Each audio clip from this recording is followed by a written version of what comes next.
Trump holds large lead over Haley in South Carolina, Post-Monmouth poll finds. The former SC governor has seen her favorability fall in her home state while Trump's has improved. Donald Trump holds a significant lead in South Carolina ahead of the state's February 24 primary, as he seeks to derail Nikki Haley's candidacy and add to his string of early victories in the Republican presidential nominating contest, according to a Washington Post-Monmouth University poll.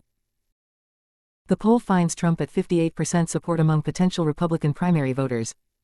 With Haley at 32%, Haley has said her goal is to improve on her performance in last week's New Hampshire primary, where she won 43% of the vote to Trump's 54%.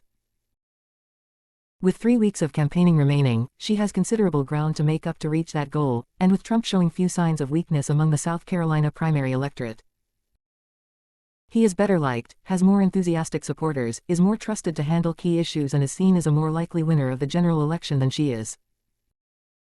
Trump also benefits from overwhelming support among voters who say President Biden was not legitimately elected but rather won the White House due to fraud, a false claim repeatedly advanced by the former president.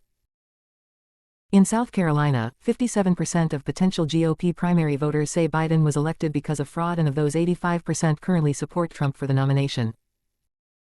Of those who say Biden was elected, fair and square, Haley has the support of 70%. Haley, a former South Carolina governor and former UN ambassador, has improved her standing since a poll taken last September, but Trump has moved up almost as much. Last fall, the poll showed her trailing by 46% to 18% at a time when the field of candidates was significantly larger.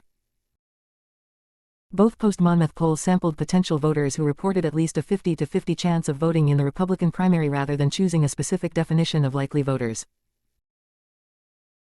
But while she has gained support, her personal image has tumbled, due in part to the pounding she has taken from the Trump campaign and from the now suspended campaign of Florida governor.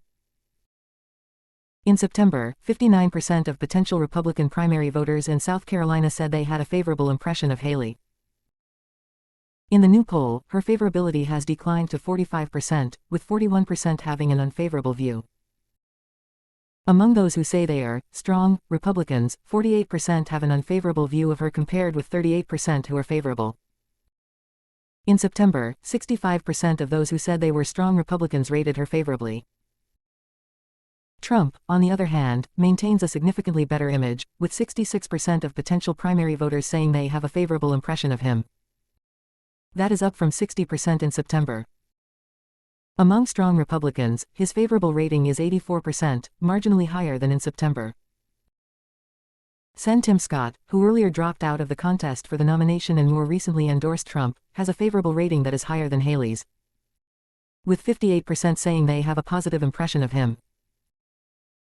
Haley's performance in New Hampshire was due in large part to the ideological composition of the electorate and her support among undeclared or independent voters and moderate voters. But South Carolina's electorate is decidedly more conservative than New Hampshire's, and with a significantly larger percentage of evangelical Christians.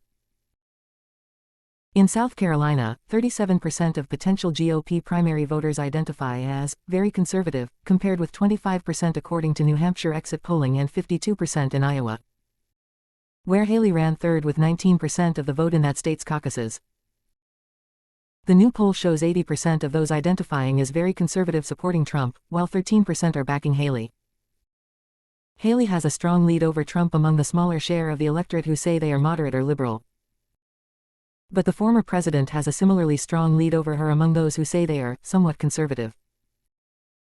White evangelical Christians make up 54% of the South Carolina Republican primary electorate, compared with 19% in New Hampshire, based on the network exit poll, and 55% in Iowa, based on that state's entrance poll. Of those in South Carolina who are white evangelicals, 69% say they back Trump to 22% who support Haley. Among all voters who say they are not white evangelical Christians, Haley is at 42% and Trump at 46%. Voters in South Carolina do not register by party, and all are eligible to vote in either the Democratic or Republican primary. But Democrats will hold their presidential primary this Saturday, and anyone who votes in that election is prohibited from voting in the later Republican primary. The poll suggests Haley could benefit from broader turnout than Republican primaries in previous years. She receives 55% support among voters who have participated in both Democratic and Republican primaries according to voter records. Among voters who have only voted in Republican primaries, 67% support Trump. Trump's supporters are considerably more engaged, with 86% saying they are absolutely certain to vote, compared with 71% of Haley's supporters. Asked about motivation, the gap is even wider, with 73% of Trump supporters saying they are extremely motivated to vote compared with 45% of Haley supporters. Nearly two-thirds of Trump supporters say they would be enthusiastic if Trump became the nominee, compared with about half of Haley supporters who say the same about her. But most Haley supporters say they would be upset if Trump becomes the GOP nominee. Haley has argued that she is more electable than Trump in a general election and has cited some polls that back up that claim. But among potential South Carolina Republican primary voters, that claim isn't accepted. While voters believe both candidates would defeat Biden in November, 70% say Trump would definitely or probably win, while 62% say Haley would win. Twice as many voters think Trump would definitely beat Biden as say this of Haley, 42% to 21%. Trump has wide leads on which candidate would be more trusted to handle immigration, economic policy and foreign policy. Only on the issue of abortion are the two relatively close, with 35% saying they trust Trump more, 26% saying they trust Haley more, and 33% saying they trust the two equally. A majority say abortion should be illegal in most or all cases, and among those voters Trump leads Haley by 74% to 19%, a 54% majority of potential Republican voters.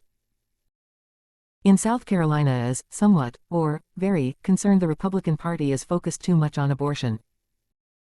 Trump has been charged in two jurisdictions in cases involving efforts to subvert the results of the 2020 election.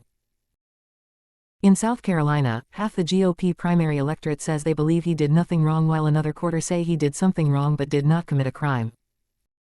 About 1 in 5 say he committed a crime.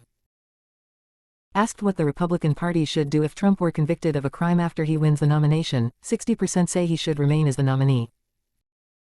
But 36% say he should be replaced by another candidate, a sign of potential problems for him depending on how the court cases go. Asked for whom they would vote if Trump were convicted and remained as the Republican nominee, 62% say they would be with the former president. But 17% say they would back Biden and 15% say they would vote for another, unnamed, candidate. Among Haley's supporters, 44% say they would vote for Biden and 28% say they would support another candidate. Trump faces fewer defections among voters who supported him in the 2020 general election. 82% of this group says they would vote for Trump this year even if he were convicted. Almost 6 in 10 potential Republican primary voters in South Carolina say it's more important to them to have Republicans nominate a presidential candidate whose positions on the issues come closest to them. 33% say it's more important to have a candidate who seems most likely to defeat Biden in November. There is virtually no difference on this between Trump and Haley supporters. The Post-Monmouth poll was conducted Jan 26 to 30 among a random sample of 815 potential GOP primary voters in South Carolina sampled from a statewide voter file. The sample was limited to voters who registered since 2020 or who records indicate voted in a Republican primary since 2016. It included only voters who said they are certain to, probably will, or that there is a 50-50 chance they will vote in the February Republican primary. Interviews were conducted by live callers on cell phones and landlines, as well as through an online survey via cell phone text invitation. The margin of sampling error is plus or minus 3.9 percentage points among the full sample of potential Republican primary voters.